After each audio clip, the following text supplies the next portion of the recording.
नमस्कार, SM plus के हलचल दिन भर में आपका स्वागत है। मैं हूं गौरवी वैष्णव। सबसे पहले खास हलचल पर एक नजर।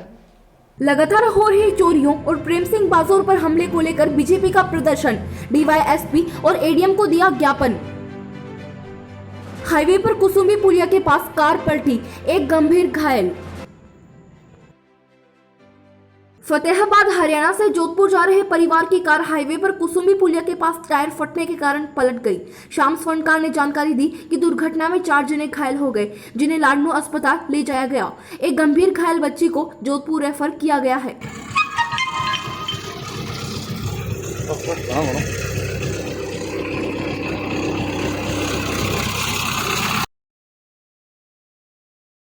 बीजेपी पदाधिकारियों और कार्यकर्ताओं ने डीवाईएसपी को ज्ञापन देकर शहर में बढ़ती चोरियों पर लगाम लगाने की मांग की। ज्ञापन में लिखा कि घरों में लंबे समय से चोरियां हो रही थी, अब चोर गरीबों के ठेलों को भी नहीं छोड़ रहे। लगातार चोरियां होना और चोरों का नहीं पकड़ा जाना पुलिस की कार्यशैली पर प्रश्न चिन्ह लगाता है। ज्ञापन में नाथू तालाब में पुलिस चौकी खोलने की भी मांग की गई। ज्ञापन देने वालों में मंडल अध्यक्ष पवन माहेश्वरी, पूर्व विधायक खेमाराम मेघवाल, पार्षद दीनदयाल पारिक, पार्षद पुरुषोत्तम शर्मा, मनोज पारिक, राजू सिंह भाटी, बजरंग सिंह शेखावत, नवरत्न पुरोहित, वैद्य भंवरलाल, बुद्धि प्रकाश सोनी, अंजनी कुमार राकावत शामिल रहे। इसी तरह बीजेपी के प्रतिनिधि मंडल ने एडीएम को ज्ञापन देकर प्रेम सिंह बाजोर पर हुए हमले की निंदा करते हुए हमलावरों को जल्द ही पकड़ने की और मामले की न्यायिक जांच करने की मांग की। सरकार मुर्दाबाद, कांग्रेस सरकार मुर्दाबाद, कांग्रेस सरकार मुर्दाबाद, अशोक गहलोत मुर्दाबाद। प्रेम सिंह बाजोर के हमलावरों को गिरफ्तार करो, गिरफ्तार करो। प्रेम सिंह बाजोर के हमलावरों को गिरफ्तार करो, गिरफ्तार करो। प्रेम सिंह बाजोर के हमलावरों को गिरफ्तार करो, गिरफ्तार करो। चूरू में राज्य सरकार के सहभागिता योजना अंतर्गत चूरू के रामसरा रोड पर एसएनजी ग्रुप के माध्यम से बन रही पार्थ सिटी में एमआईजी श्रेणी के 64 फ्लैट का निर्माण कार्य अंतिम चरण में चल रहा है। संभावना जताई जा रही है कि आगामी 15 अगस्त को आजादी की वर्षगांठ पर 64 फ्लैट धारियों को इनका कब्जा मिल जाएगा। यह बात नगर परिषद सभापति पायल सैनी ने बुधवार देर शाम पार्षदों और अधिकारियों की टीम के साथ पार्थ सिटी के निर्माण कार्यों का निरीक्षण करने के बाद एसएनजी ग्रुप के प्रतिनिधि से चर्चा करने के बाद कही। उन्होंने बताया कि प्रदेश के मुख्यमंत्री अशोक गहलोत और पूर्व विधायक हाजी मकबूल मंडेलिया का चूरू की जनता को कम कीमत पर उच्च क्वालिटी के फ्लैट उपलब्ध करवाए जाने का जो सपना उन्होंने देखा था वह अब पूरा होने जा रहा है। उन्होंने बताया कि कुछ कार्य ठेकेदारों की कछुआ चाल के कारण विलंब हो गया और कुछ विलंब का कारण कोरोना काल भी रहा, लेकिन अब पूरी पार्थ सिटी का निर्माण कार्य युद्ध स्तर पर पूर्ण होने की कगार पर है। उन्होंने बताया कि स्थानीय तथा मध्य प्रदेश से आई लेबर के रूप में लगभग 300 मजदूर प्रतिदिन निर्माण कार्यों पर लगे हुए हैं। अगर सब कुछ ठीक ठाक रहा और तीसरी लहर का असर नहीं हुआ तो दीपावली पर अथवा साल के अंत तक समस्त अलॉटियों को फ्लैट उपलब्ध करवा दिए जाएंगे। उन्होंने बताया कि मौके पर उपस्थित कॉन्ट्रैक्टर के प्रतिनिधि द्वारा पार्थ सिटी में 3 फेस बिजली का पावर कनेक्शन और आपनी योजना के मीठे पानी का कनेक्शन करवाए जाने की मांग की गई है, जिसे जल्द से जल्द पूरा कर दिया जाएगा। नगर परिषद आयुक्त हेमंत तंवर ने पार्थ सिटी के समस्त आवंटियों से अपील की है कि जिनकी किस्तें बकाया है वह तत्काल चालान के माध्यम से संबंधित बैंक खाते में जमा करवाकर इसकी सूचनाएं नगर परिषद को उपलब्ध करवाएं ताकि अग्रिम कार्रवाई की जा सके। इस अवसर पर पूर्व ब्लॉक अध्यक्ष अबरार खान, पार्षद यूसुफ खान, गोकुल शर्मा उपस्थित थे। 4 घंटे काम करेंगे, 3 घंटे करेंगे, हमें भी नुकसान मजदूरी तो देनी पड़ेगी। काम हो नहीं रहा पूरा, 300 लेबर लगे ना भी।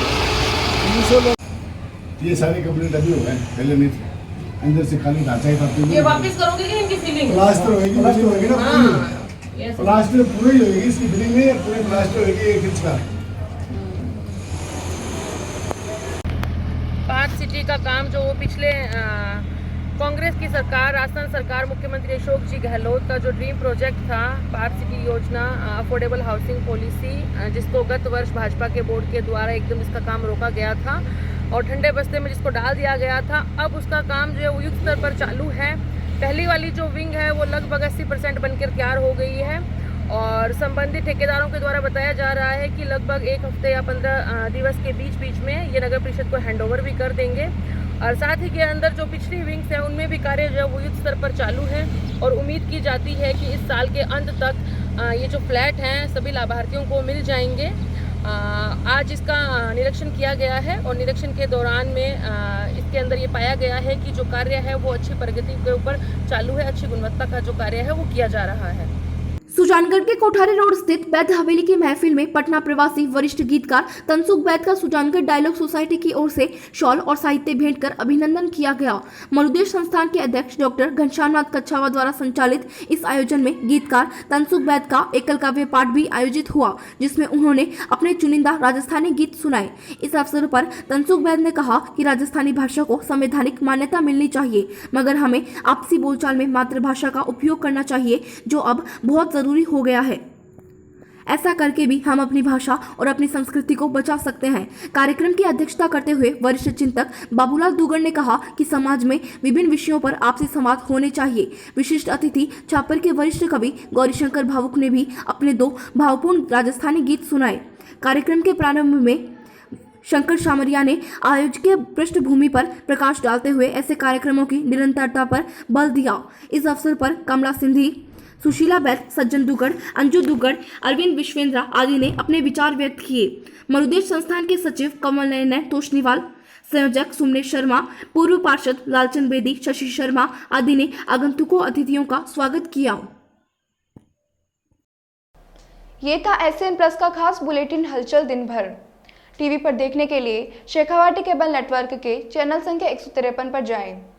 सोशल मीडिया पर हमसे लगातार जुड़े रहने के लिए हमारे YouTube और Facebook पेज को सब्सक्राइब और लाइक करें। नमस्कार।